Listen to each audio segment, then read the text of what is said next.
Welcome to the Macdownunder Podcast for all Australian Apple computer enthusiasts and collectors. Hi, and welcome to episode 18 of the Macdownunder Podcast. I'm Justin, and thank you to everyone that's been tuning in and watching our videos and leaving comments and likes as well. Really appreciate it.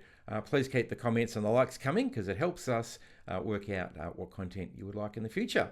So today, in light of the recent Mac Museum Open Day last weekend, but we thought today was the day to talk about how do you display your collection and how do you go about that.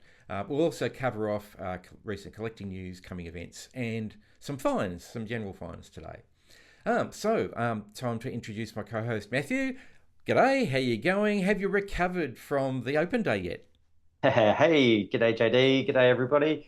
I have, another wonderful day down here on Saturday just gone, which filled me with enthusiasm and reminded me about why I'm doing what I'm doing here with the museum, which was fantastic. So it was great to have a whole heap of enthusiasts come in, some familiar faces, as well as some new faces coming in the door, which was wonderful. Always great to hear of people's journeys, their particular interests when it comes to the collecting side of things, which was great.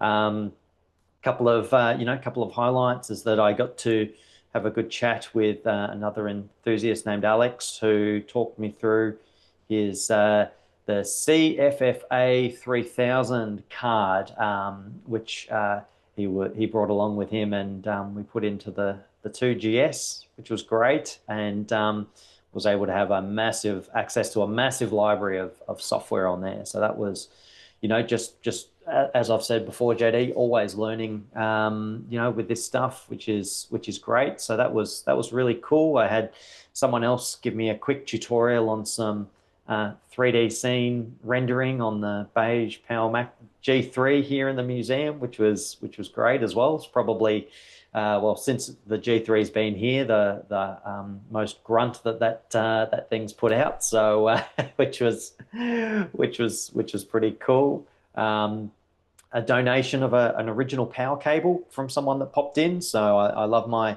original appropriate power cables. So one with an Apple logo on it, which was great. So and of course, JD, great to see you down here. So thank you for coming in with the Molar Mac, the G3, which you lugged in. The late request that and they're not light. So getting it down, it's on a top shelf like the things behind me. It's on the top shelf of some IKEA Kallax, so that gives you the idea of height. And I reckon it's got to be 30, almost 40 kilos. It's very heavy. Wow. Feels like more. So, but it was great to get a request to bring something in from one of the guests from one of the other museums that was there, Josh. And happy to help out and show it off. Yeah, no, that was so cool to see. I have never seen one in the flesh, so that was great to see. So thank you for bringing that in, and it was great to have Josh from Josh's Mac Museum in Sydney come down. Nick from Apple's Anonymous, Simon from Retro Rares, and big thank you as well to Danny, who put some time in on the repair desk this time. Put some time into diagnosing the museum Macintosh 512K. So we've got a faulty transistor on the analog board, which is on my shopping list, and I put my next cart together for components to hopefully get that up and going. So yeah, all in all, JD, it was another great day and really enjoyable. So that's been that's been me in the last week. What about you, JD? What have you been up to? I would just say I really enjoyed trying to sit next to Danny as long as I could when I wasn't in conversation with others, seeing the repairs to the analog board and which resistors to check, and the transistor was interesting, and to even know that was the issue for a non-techie like me was interesting to see. So that was great. I guess since the weekend, I've been doing some more home automation things. So I've moved on to window openers. Some people will know I've got some window opener videos actually on this channel for HomeKit. But there's some new Zigbee window openers for sliding windows that I managed to get in from China, and I've integrated them into Apple Home, so they're part of our home system, opening the bathroom and kitchen windows when we need to ventilate. So that was fun. Very good. As we've chatted about, I've got into iCloud syncing now that I've got my new MacBook Pro and, all my iDevices. So I finally bit the bullet. I think I might have mentioned last time I've moved across to Safari on everything and syncing my bookmarks and just finding that amazing. So as people know, I'm a bit of a Luddite, which is why I'm a retro collector, and it takes me a while to get confidence in the brand new technology. Whilst I like it, I'm also aware that brand new technology sometimes doesn't go quite the way we expect. I'm thinking Apple Maps. Yep. So I tend to wait just a little while before I do it, but quite enjoying that whole experience.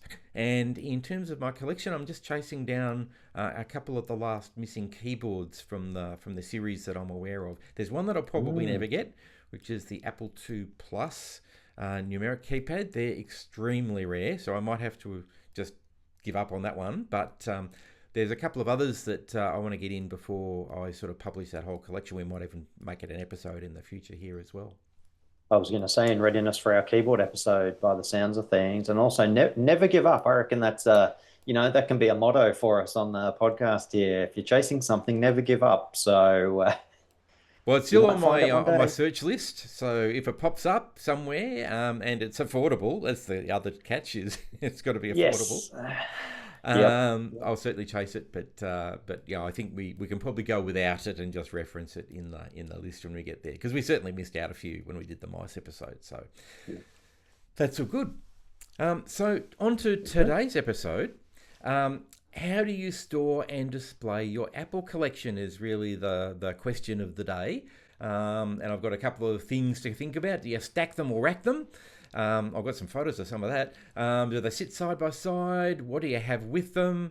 How much room do you have? And I'm very envious of the Mac Museum with the space you've got there, but we'll talk about that later. What about the big screens? The big 21-inch massive CRT screens and the huge printers. So particularly the LaserWriter Pro 8500s and so forth, they're just enormous. So how do you display those? Because it's a lot of real estate. And then all the accessories that we talked about, cameras last week, and there's speakers we'll talk about at some point, and all these other things. So how do you go about putting those together? The really important message is it's your collection. There's no right or wrong.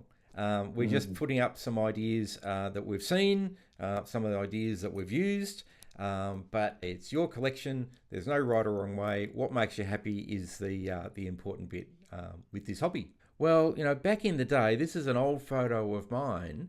I did attempt at one point to have the compacts and the LCs and the performers set up on some supermarket shelving that I'd put into my space that I had at the time. And you can see that I did start out with keyboards and mice and disk drives, which each of the compacts there. But as the collection grew and I didn't have space for extra things, you can see there's some Yamaha speakers that found their way into my shop somehow, but probably from the house. But there's extra computers in front of things now, and there's the tech step and other screens, and it just got more clutter and more clutter as I got busier and busier. So clearly I had a go, but I didn't master the technique, and I guess. One of the sort of standouts were the Apple resellers, particularly in Australia, which, we're an Australian podcast. When you walked into their stores, they had beautiful layouts of the machines and the accessories. And of course, from a commercial point of view, that makes perfect sense. But Matt, you worked in one of those for a while. What were your impressions and what was your lessons from working in an Apple reseller? Yeah, look, it was certainly, a great experience. Being able to work in the reseller, and I learnt a lot, particularly about some of the inner workings of Apple as well at the time, which was great. But when it came to the displays and layouts, so Apple Australia provided a guide and support for the resellers to to equip them with the furniture to display the machines appropriately at the time. So the type of stands and pods that we had were all to sort of accommodate the the various sort of sizes and configurations of Macs at the time. So that was that was really insightful, practically as well. Just from I got a bit of an insight as to sort of how they were built, which was cool as well. So I learned, I'm sort of 15, 16 years old here at this point. So, I got to learn some of the things that you sort of see behind the scenes as well, which was great.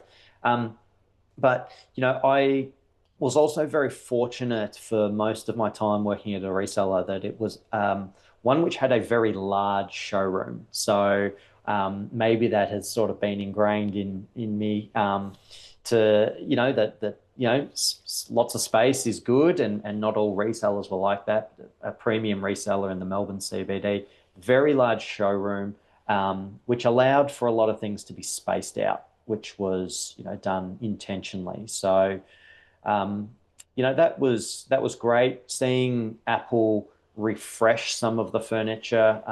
We went through a makeover a couple of times from when the store was originally fitted out. So seeing some of the furniture refreshed as well over time.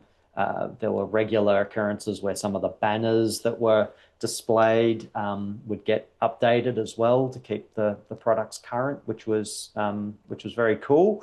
And I was also, of course, being in the showroom, taught you have to keep everything clean, so regularly vacuuming and wiping things down, of course, as well. But I think that the big thing I took away was that there was kind of a less is more kind of situation. So it was great to be able to dedicate space to the computers in particular, so you could really sort of enjoy them and focus on the computer itself, which of course, like we know with Apple stuff, particularly the post-Jobs return era, the hardware's beautiful. So we wanted to draw attention to it, which was cool. So there's some of my thoughts, JD, there.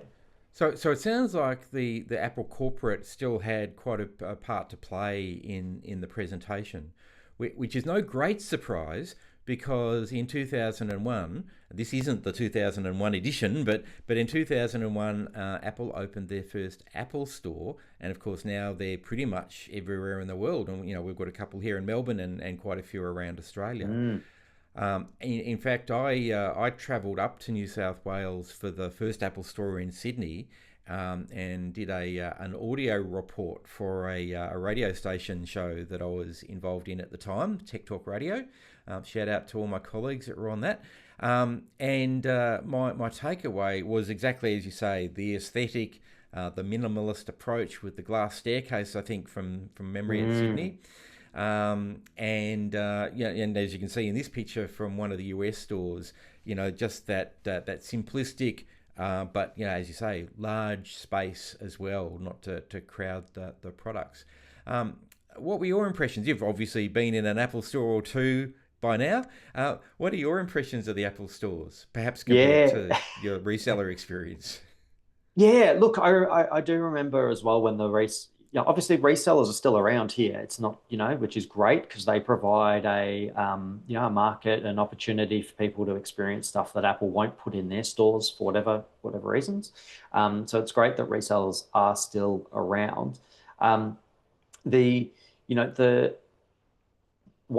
remember one of the messages that we received at the reseller sort of prior to Apple coming was there was a bit of a sort of a firm conversation about saying, look, Apple retail is coming to the country and you will be up against them. So do what you can now to, sort of make sure that the experience is at that sort of Apple retail level. Now, where, to your point there before, JD, is that, yes, Apple Australia were there to support the resellers with the way that they were fitted out. Which was great, and provide sort of guidelines or guidance around what to do. So when the Apple stores hit here and we could get into them, it was great to be then able to try to I suppose replicate or imitate some of the things that Apple retail was doing. But we have to say, I think the Apple retail stores we could say is the benchmark for retail experience in a lot of ways, which is great.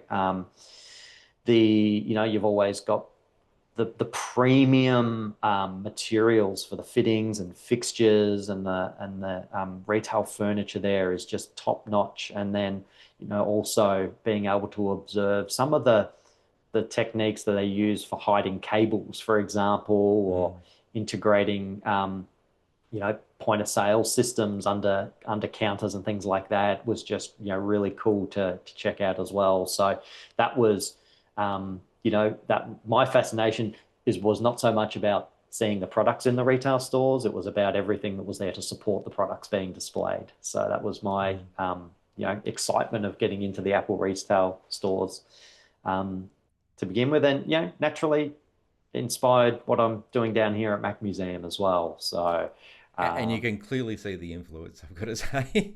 yes. So yeah, no, look, it's great. I try to wander into an Apple an Apple retail store when I can these days. Quite convenient with a couple of the larger shopping centres here in Melbourne, and just check out, see how things are being presented and displayed, which is really cool. So much space in those as well. They do. I guess they've got the money. I've got to say though, whilst I do like the aesthetic very much. On reflection, it is awfully clinical too. There's not a lot of stuff other than the device. As you sort of said, Steve says, if I can paraphrase his thoughts and exposés, the product should sell itself from its aesthetic and its looks, and they don't tend to focus too much about what to put around it. And as we've talked about ourselves, in 2007, Jeremy Merle hit the stage, the viral videos and photos of his museum basement, or his basement museum, in 2007. Sadly, not there anymore, but Jeremy's done a fantastic job documenting it in both photos, and there's quite a few videos, and we'll link them down in the chat. So these, and gee, look at, and there's no comparison really, because this is 20 years old, but just look at the aesthetic that Jeremy's built there. Again, very, very clean lines. He's a graphic designer, so there's no great surprise that there's very clean lines and a little bit of repetition here and there. But his Mac bar just blew me away when I saw it back in 2007 in his photo shoot. His iMac stack. We've all presented iMacs in different ways. He's done it a couple of different ways, but this was just mind-blowing in 2007. And of course, as we've seen at the Mac Museum, you've got your row of the iMacs across the top of your shelving there, which is brilliant too. And I think I couldn't find the reference to be able to quote, but I'm pretty sure one of Jeremy's original quotes was, "Yeah, the Apple stores are good, but you could do it better." And this was his attempt at doing it better. And I really love the iMac Lounge. And I think there was a bit of an iPod theme there as well with the posters. But the color coordinated seats, the beautiful glass table on top of the iMacs, and that's a bit iconic, really. A lot of people have, I think, taken that idea as well, or used that idea themselves. And then this, fantastic, this is all in the same basement space. So I can only imagine how big this basement is. Yes. And this fantastic area, and I'll say for the beige area, but it's the calendar period of the beige Macs, and they just look brilliant there in their fairly uniform furnitures, which actually happen to be based on IKEA furniture, as we'll talk about later on. Now, I believe you were, and we only just realised this in exchanging messages prior to the show, but Jeremy's space was something that inspired you as well. Yeah, that's it, JD. I'd come across this Soyburger, I think was his handle, on one of maybe Instagram or Flickr or something, which was cool. But yeah, I'd come across this and I was just blown away by it. I thought not only is it a really great space where the stuff is on display, but it's also like a usable space, that little, iMac slash iPod lounge area. You could sit down and hang out, which was great. So really, really cool. And yeah, having the stuff displayed with some, I guess stuff which, yeah, again, we're going to talk about the IKEA, furniture that's there, but it was just accessible stuff as well. So it was like, oh, cool, somebody's done this in a way that I could potentially replicate without needing to find some, supplier for, large wooden, tables that Apple has in their retail store, which probably cost, 10 grand a piece. This is stuff which, was actually done with, furniture, which was quite accessible. So I was really impressed. I dropped Jeremy a message in the last few years just to check in because, as you mentioned, it's no longer established in as we see it here, unfortunately. But it was great just to exchange a couple of messages with him as well and hear about it. But so impressive, really impressive space. Certainly is. And so, yes, my understanding from a recent article that he was involved in is he's downsized his collection, but he still has a collection that's a bit more manageable, I think, for him. And he's created another beautiful space from what I can tell. And I'll put the links down in the video description here for people that want to check it out. And we talked about Josh from Josh's Mac Museum, so more local, closer to home. And Josh has got a little video, or a lot of videos on his channel, and I thought this one was just amazing, of his drawer system for, Josh really likes his coloured iMacs and coloured iDevices, and this drawer system is just amazing. You can fit so much in, as you can see there, and it just looks fantastic. It is great. Yeah, no, really good. It's so lovely. As Josh pulls it open, he's just revealing all of this color, which is great as well.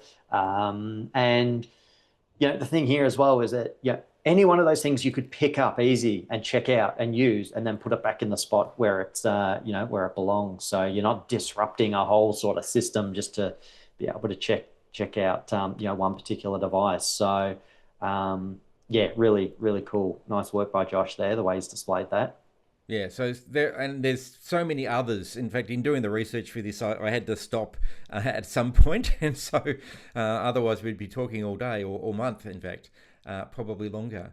But some fantastic sort of original ideas from the early 2000s, and people like Josh with some fantastic innovative ideas. Well, I think they're innovative in how to present your Apple gear. And now we'll turn on to you, Matt, and the Mac Museum. Yeah. So, Matt, we spoke back in episode 1 about the various iterations of your collection, but now the Mac Museum has happened. So, do you want to talk us through your presentation ideas when you were readying for the museum? Yeah, no, absolutely. So, again, just quick flashback here before the Mac Museum existed in the space that I've got now here. I was set up at a house, so it was a bit like a house museum on a much smaller scale. But it gave me the opportunity to be able to spread out and start experimenting with some ideas about how I would set things up at Mac Museum, the current location where it is now. So I realized that I wanted to try to recreate a workspace kind of setup. That's sort of what I refer to it as. So, a setup which is very similar to what someone would have sat down in front of back in the day, but with a modern aesthetic. So, try to keep it in the sort of the Apple retail store kind of vein, but also incorporate some of the accessories that might have gone along with the setup as well. So these photos we're seeing here are a couple of presentations that I did as I was just sort of fooling around. This one with the LC475 is admittedly probably looking a bit more cluttered than what I currently have on display here, but it was just getting a few of the period accurate bits and pieces, accessories around. This one here with some beige 6100, 475, and 575. It's probably a little bit more like what things are looking like at the Mac Museum currently, but it was great to be able to have a bit of a play around with this, and I spent a lot of time just experimenting. And just back on my other comment about wanting to have a more sort of modern aesthetic, something which I was inspired by was the Home Computer Museum as well. So they are in the Netherlands and have some really great sort of workspace setups, but also incorporate the period correct furniture as well, which I think is really cool, really impressive, and I hope to be able to get there one day. But for my take on presenting things here, I was trying to go for the clean lines, the white furniture, white tabletops. Here's a recent setup of a cube, which I had set up at Mac Museum. But it was, also, looking at when I set things up, I try to spruce things up with a vase or a pot plant, as well as the accessories that would have been around at the time as well. So period accuracy is, I do strive right down to the power cable. And I know I'm putting this on myself here, that my love of getting the power cable right, but it is just trying to make sure that if I'm setting a machine up, which keyboard was around at this point in time, for example. So and that sometimes limits what you're able to display. For example, the Apple adjustable ADB keyboard was only around for a short period of time, so you won't see that attached to a beige G3 tower because it was gone by then. So just that early 90s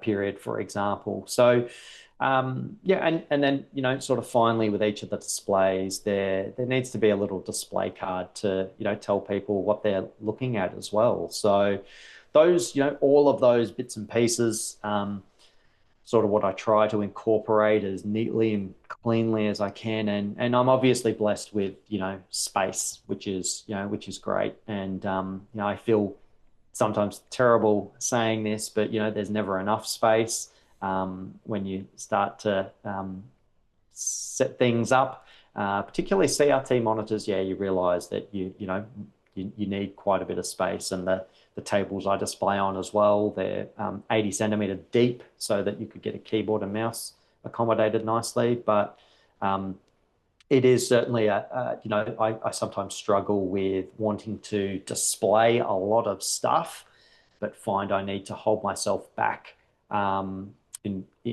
so that it's displayed in the manner in which I'm, sort of originally intending there as well. So I do have a couple of early photos, which I was trying to find. I couldn't find them in readiness for today, but some very early setups that I played around with at Mac Museum, where there was a lot of machines on one of the desk spaces I'd set up, and I had someone come in, and we were having a bit of a chat, and he kind of said, "Look, it looks like there's a bit too much on there," and it was sort of a light bulb kind of moment to say, "Yep, you are absolutely right, and I have strayed from what I was originally intending here. So I'll pull back and then."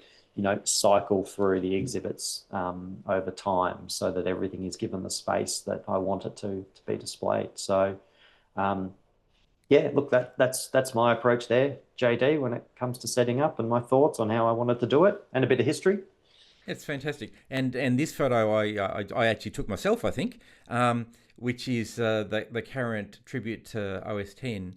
And I thought this particular one, I don't know why, well, it's the Tiger one, but I think it epitomised the current thinking that you've been sort of talking to me behind the scenes, that you're showcasing the operating system. And so you've got the show card there about OS 10.0. In fact, it's Cheetah.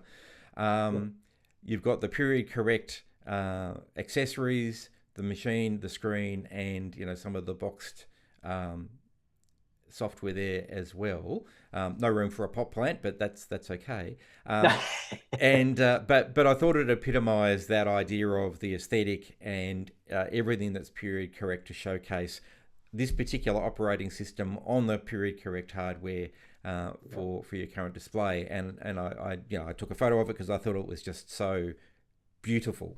The way it's set thank up. you. Thanks. And even the screens you were saying, we've talked about the screens a few times. The big CRTs are problematic because they're just a huge volume. But in fact, even the big LCDs, because you want to showcase, I guess, I would as a collector, and I gather you do as a museum curator, you don't want to hide the computer away under the desk or behind the screen, which is what you would probably do in a working environment to keep the space, minimal. But you want to showcase the hardware as well, because it is beautiful. And again, going back to the Steve Jobs sort of aesthetic piece, that is part of the product. And so anyway, I just thought this photo epitomised, I thought, that the current version of your display prowess, and I really love it. Yeah, thanks, JD. I was going to say, look, lastly as well, there is some sort of overflow display piece, which is done on shelving and racking as well at the museum when people come in. The setup of the iMac G3s is done across a 8-meter span of shelving across the top. So, and if you just, again, you think of where can people get 8 meters, length in a row? That's not going to happen in a bedroom. So for most people anyway. But yeah. Unfortunately not. So one of the early designs that you had in the museum focused, and a lot of people commented on it, I was certainly one of them, was how you displayed the Mac LCs in particular, and this fantastic arrangement in the IKEA Kallax box with the glass shelves, which I'm disappointed actually it's not in the museum at the moment, because I really, really like the idea of the presentation. How did that come about? Yeah, look, that was just almost coincidental that I was needed to put them somewhere and realized, oh, actually they fit really nicely in here, and then realized that you could divide the cube, the square, with the glass shelf accessory that's available from IKEA. So just worked out really, really nicely to be able to display them like that. So I've had to repurpose the unit to store magazines at this point, and create a little sort of podium for some. Normally my Apple III sits on top of it near the entrance, but this was, I think, just one of those examples where anyone can go out to IKEA and buy a Kallax unit and display their LCs like this, which is great. So I hope in people. Fact, if you're on a budget like me, and I was having a look on Marketplace, $20 secondhand, still in good condition. So right. They're very accessible. We're going to sound like an IKEA ad for a little while, but it's just there's so much of this stuff around. And I guess from a repurpose, recycle point of view, finding a new life for some of this furniture too is kind of important. But Kallax gets used a lot. So this is a photo from an early part of the museum as well, where you were originally storing message pads. I think you've got something different in that particular piece of furniture now, but message pads fit. As you'll see, I've done the same thing. So this might look familiar. It's a different view of what's behind me in my family room. So you can see there's 2 Kallax units there, but I've got the one of the important machines to me, the 2, the 2E, the 3, etc. But very much like you did at the museum, I've got my my Newton collection there as well. In fact, that's pretty much all my Newtons and the eMate, and some of my speakers are fitting in there, just effectively in storage at the moment, but they're still available to see and talk to. So there's an awful lot of that. So that's the Kallax range. The downside is you can't quite fit a compact Mac in them, which is the one disappointment. But I have some solutions for that. As some people will remember, this is I had to look at how to pronounce this, but it's the Brunball display case pretty cheap, and I use this for my display at the VCF Canberra, and I'll now use them. Well, in fact, I've used them a few times since. But really good for handheld devices, and pretty cheap and light to move around. And you can bolt them to walls as well. So, that, and other products are around from other manufacturers, but this was pretty cheap, which is why I bought it. And we have already seen Jeremy's basement with the Stolman system that was around in 2007. Now, I actually looked it up at the time because, I was so inspired. This is the sort of system I wanted to put into my space at the time. But it was extremely expensive. So I can only imagine how much Jeremy spent on the entire basement, just based on this little bit. However, there are some modern equivalents. So this is, I understand, the Alvali shelving system, which is very similar. And you can fit maybe 5 compact Macs. So I know you said you've got dimensions for your workstations because of the bigger computers. I've sort of looked at how a compact Mac or an LC500 series or an iMac would fit.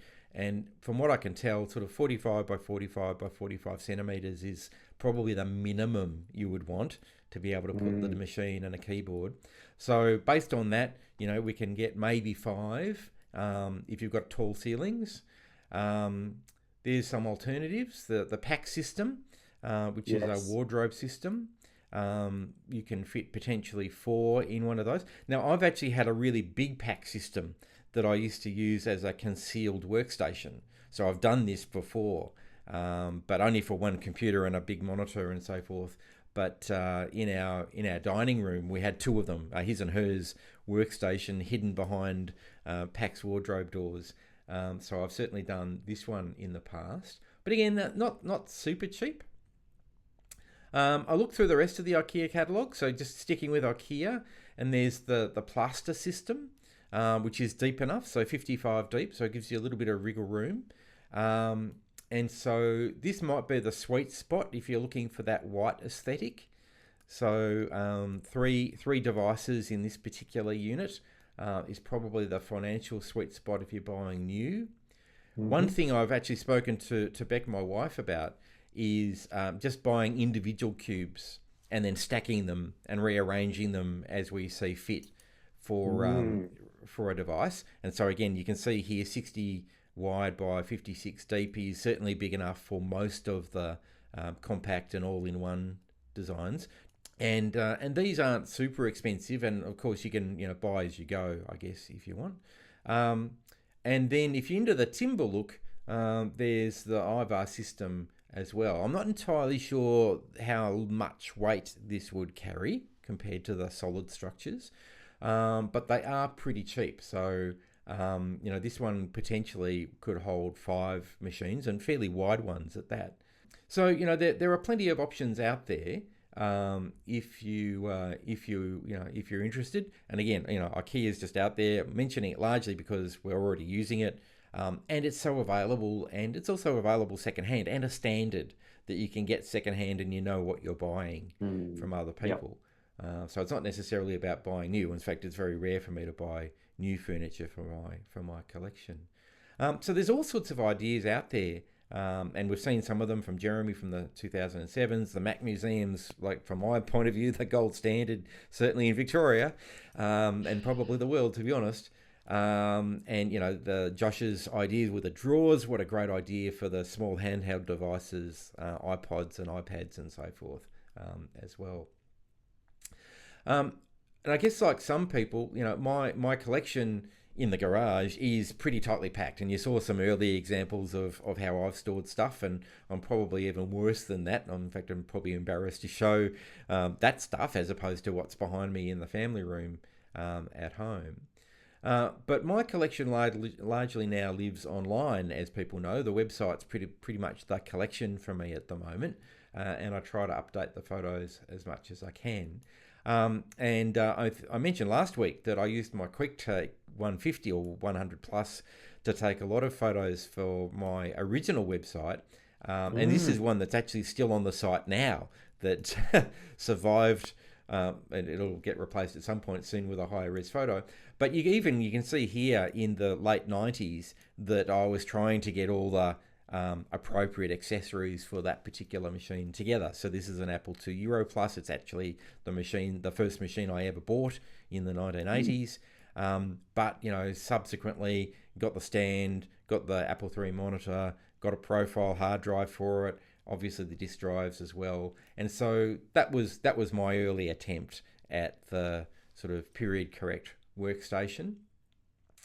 More recently, again to a degree inspired by my experiences at the Mac Museum for my online collection. It's my kitchen collection. I haven't really advertised this much, but I've taken all of these photos on my kitchen table. So it's, in my mind, it's the home kitchen collection. But this is one of my Apple IIcs with the various interesting devices, some of which people don't see terribly often. But again, all period correct and so forth. I haven't put a pot plant in. I probably should do that. I do have some photos with manuals and so forth on the website. I really went to town, as you know, Matt, when I went to the technology market. Yeah, this is great. I love this one, JD. This is a great photo. And this is pretty much everything you could have bought for the Apple IIc. I'm pretty sure back in the day in the 80s, in the late 80s. So the two variations of printers that were specifically Snow White, specifically for the Apple IIc, the three monitors that were available for it, including the LCD. You needed another monitor because the reality is the LCD wasn't a very good product from a functioning point of view. But the drives, the period correct joystick, mouse, and even the modem. And if you look really carefully, you can see it's actually got the green light on. And as some people will know, and Matt certainly does, I imported the phone from the US so that actually it was picture correct for the manual. I haven't actually got a picture of the manual here for us today, but it's picture correct for the Apple manual part 2 for that particular modem. So good. So, I was really happy to put that together. It was just a little quirk at the time because Danny had been talking to me about repairing my Apple IIs and what I needed to do. So it all sort of fitted together nicely. But, I've still got issues of space. So I can't display this at home or in, anywhere that other than in special days like this. So even online, like you can take great photos, and I hopefully people think my photos are okay, but then sometimes there's a special unit like this one. This is a Stealth 2GS, which you can't quite tell because the lid's missing, but this is one of the photos I've got online really to show the internals, because unless you've got one, you don't actually know how the 2GS motherboard fits in the machine. So I still think I'm still grappling with space and how to display some of this equipment, certainly to show off the special aspects of it, because whilst the lid's interesting for this one, it's actually the guts that are even more interesting. And it goes back to an older conversation where I think we've had, probably not on the show, but about putting a Perspex lid on so you can see the inside, because I was forever pulling the lid off my Apple II when I was younger to see the insides, and even though you couldn't see the electrons working around, it was still fascinating to look inside as what was actually making all of these noises and making all these calculations for us. And then another photo, just to round out, I guess, my part of the discussion, was even at the VCF in Canberra. I thought 2 tables would be enough. Turns out it wasn't for the amount that I took. But, even there, I really struggled with space. As you can see, it's pretty tight.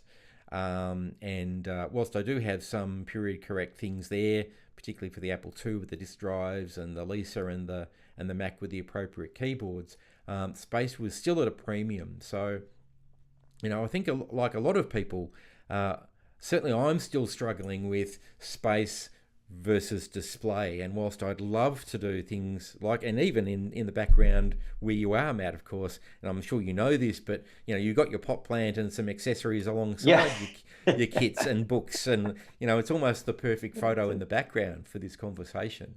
But anyway, we will continue having these conversations, probably not so much online in the podcast anymore, but I'm sure we will continue the conversation about this challenge of space versus aesthetic and presentation. But Yeah. hopefully our conversation today has, inspired people to have a think about their collection and how you display things. So how do you arrange your displays and your collections at home, if they're at home, or if you're lucky enough to have a space like Matt does, in those spaces? Do you have a furniture system that you like? We've spoken a lot about IKEA because it's available, it's relatively cheap, and we're currently using it in some cases. Not universally though. Is there another furniture system out there that we haven't talked about that you think's fantastic? I'd love to hear about it because we're always looking for new ideas. And as we always say, what else would you like to hear us talking about? This was something that we've been talking on and off about, well, for months really, and we thought it'd be a good idea to record it. But what else would you like to hear us chat about? And we'll try to include lots of photographs and video as well. Let us know down in the comments. We would love to hear from you.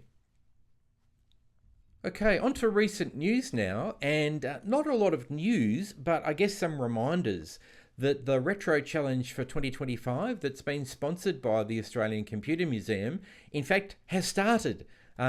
It's an October Retro Challenge, and so if you're interested, you can register at retrochallenge.org and register your activity, whatever it is, using a device, restoring a device, putting a display together, can be anything. But if you're interested, register with the Retro Challenge. There are some prizes being awarded by the organising committee. So keep that in mind this month while you can. The other reminder is that the Macageddon happened last weekend. And so the video is online. I haven't seen any sort of wash-up commentary. Even the video sort of ends fairly abruptly. But it'd be great to find out how many of those Mac SEs have been resurrected or will be resurrected as part of the Macageddon from the Australian Computer Museum. So maybe someone can let us know down in the comments how that went. I did see a follow-on from Gibbertronics on YouTube. He was able to attend the event I saw and had brought his SE30 home to Melbourne and said it was good fun and looked had a working SE30. Still a few things to be done with it, but it was good to see some success there. So there's one. There's Fantastic. One, Gibbertronics. So. Okay, on to coming events. And so sort of working from the distance and coming forward to today. So the most distant event we have at the moment is WasFest 42 is the next in the series on the 22nd of November in New South Wales. Again, it's in a private house, so reach out to the organiser to get the details. The next one we've got in there, Matt, is the Mac Museum, which I understand on the 15th of November. Did you want to fill us in? Yeah, look, that's the tentative next opening date will be the 15th of November, and it is possibly the last one for this year. So before December starts to get a bit busy in my personal calendar, I'd expect there'll be quite a few openings over January. I'm going to try to accommodate a few, maybe even some during the week ones as the days are longer and it's nice and warm. A bit of time off for people. School holidays, that's it. So, but I think at this stage, the next one, 15th of November. But, watch this space and I'll be advertising shortly. Looking forward to it and finding out what the theme is for the next one. That's it. The Australian Computer Museum Society, WA, still hinting at an event on the 18th of October. And for those that are on the mailing list, we've been asked if you're interested in attending to reach out to the president at the acms.org.au. I'll put the link down in the description if you're interested in going to find out more about that event. The Reconnect 2025 Melbourne event for Claris FileMakers coming up on the 16th and 17th of October. Matt, you're going. That's coming up really soon. Are you ready? Yeah, next week. Yeah, nearly ready. So machines are ready. Just a bit of work to be done on the software, but that will be cool displaying some vintage FileMaker versions at the Reconnect event. Fantastic. And it's a paid event, so log in and check for tickets. Maybe a day pass if you want to go and see Matt and his exhibition. Technology markets have had to postpone their their most recent Reservoir event, but they've rescheduled it. So this coming Sunday, the 12th of October, the Keysborough Leisure Centre will have the technology market, but I don't believe there's a retro event at that one. And then the following Sunday, the 19th, the Reservoir event has been rescheduled at the Darebin Community Centre. And I believe from sources that the next retro event is going to be the November meet at Keysborough. But stay tuned for details. Next up, the Bendigo Pop Culture Expo. And so whilst this ad doesn't look like it, I believe there is a retro gaming component. So I'm sure you can get involved and hopefully have some Apple-related retro gaming experiences at the Bendigo Pop Culture Festival. Our regular notice about the Adelaide Retro Computing Group, their next meeting is this Friday. So this week, 10th of October from 5:30pm to 10:30pm in Unley. And again, as we've mentioned in previous weeks, they've also hinted at their retro computer swap meet on the 29th of November. In fact, that's probably the most distant event we've got in the calendar. But given it's linked to their monthly meetings, I thought it was worth putting here. And the next event on the calendar is, in fact, well, for some of us starting tomorrow because we've got to bump in. But this Friday, the PAX, the Penny Arcade exhibition in Australia, in Melbourne, will undertake at Jeff Shed. And there will be an exhibition of retro computing, and both the Mac Museum and Macdownunder will have stuff there. So come along to PAX and check it out. And have a chat to those that are on the stand as well. Right, so for this week's for sale section, again, I've used my $100 limit, and I know some people find that a bit funny, but in fact, this week, there's quite a few interesting things, I thought, for $100 or less. Now, there's a couple that are on auction, and they might have just hit $100 and with a few days to go, so we'll wait and see. But there's some interesting stuff around for retro collectors at the moment. So the first item we've got on the list did drop price recently, but it's a Power Mac G4 listed in Melbourne at $100 now.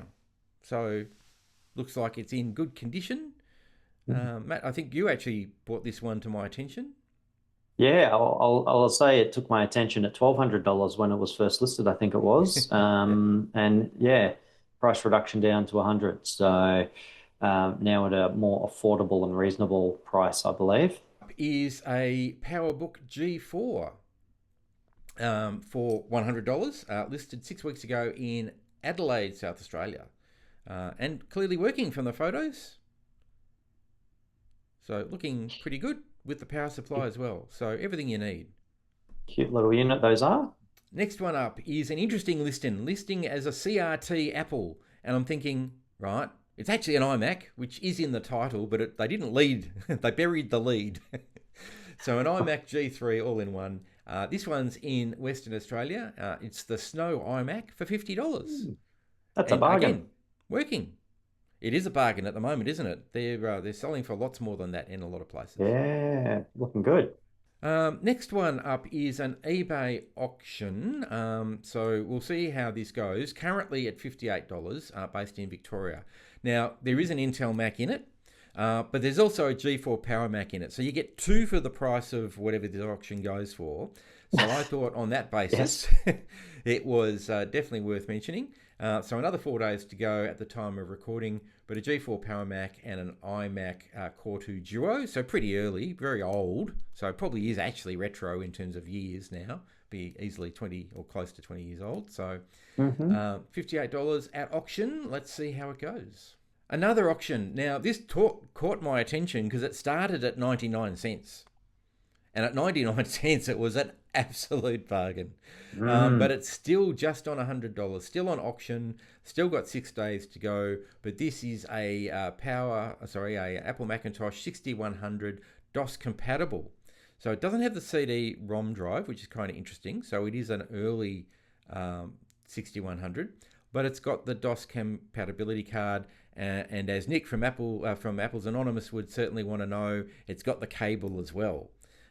So it's got all the good stuff and a great machine to have on auction. And I've got to commend, who is it? Max Audio Visual for starting his auctions so low and letting the market decide on their value, which is just brilliant. I love that approach. So currently at $100. Next up, I actually thought it might have been the same seller because this started at 99 cents as well.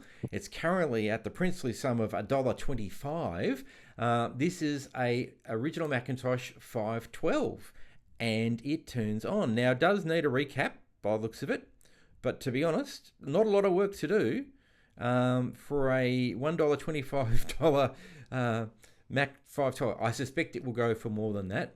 But it's currently on auction with another 4 days to go. And the last item I've got on the list is from Gumtree. For $20 out of New South Wales, you can get the Inside Apple Macintosh Toolbox, volumes 1, 2, and 3, all in the one compendium volume.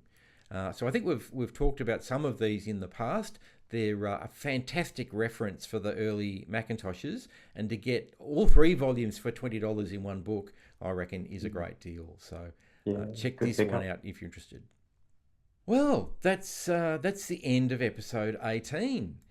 Thanks to everyone for joining us this week, and thanks for Matt for sharing his history and experience with exhibiting his Apple collection or his Macintosh collection. Any final thoughts about how to present our collections before we sign off today? Yeah, look, just probably a couple of tips. I would say for anyone that is, looking at sort of starting a collection or reevaluating how they're displaying their collection, first tip I would say is just work out the space that you've got to work with. So you're, very aware of what's there. That's sometimes one of the things which is inflexible. The space is the space that you've got. So, and then, consider the existing furniture that you've got to work with and the budget you've got to work with too. And then also consider what's ahead. So look at what you're doing today versus where you think your collection's going to get to, so that you can hopefully accommodate as the hobby expands, as it no doubt will once you've, bought one machine or two. It will continue to grow. But with that in mind, just trying to avoid buying things which could very quickly become obsolete as well, particularly when it comes to furniture or systems, or buying stuff which will very quickly get very, very expensive. So JD, I think your tips there on some of the more affordable IKEA systems is a great idea, particularly maybe those individual cubes, which was great. And lastly is you just got to do what makes you happy as well. Your collection, display it the way that brings you joy. That's the number one priority. So, I talk about, I've got the luxury of spreading out, but I've seen a lot of great collections, JD, yours included, which has some really, really cool and fascinating stuff. Doesn't have to have, acres of space around it. Just being able to get it out on display and making sure it brings joy is the most important part. So diversity in this, of how people present their collections makes this hobby very interesting, and be boring if we all had the same setup. I think you'd agree, JD. So it would be, absolutely. And I guess the other thing is, the really important message is, as you said, it's your collection. There's no right or wrong. We're just putting up some ideas that we've seen, some of the ideas that we've used. But as you say, it's your collection. There's no right or wrong way. What makes you happy is the important bit with this hobby. That's it. Exactly. Fantastic. Well, we will be back again next week with another subject. So please like and subscribe so you don't miss out. Until then, stay well, take care, and we'll see you in the next one. See you later. Thank you for joining the Macdownunder Podcast. Don't forget to like and subscribe, and we'll see you again soon.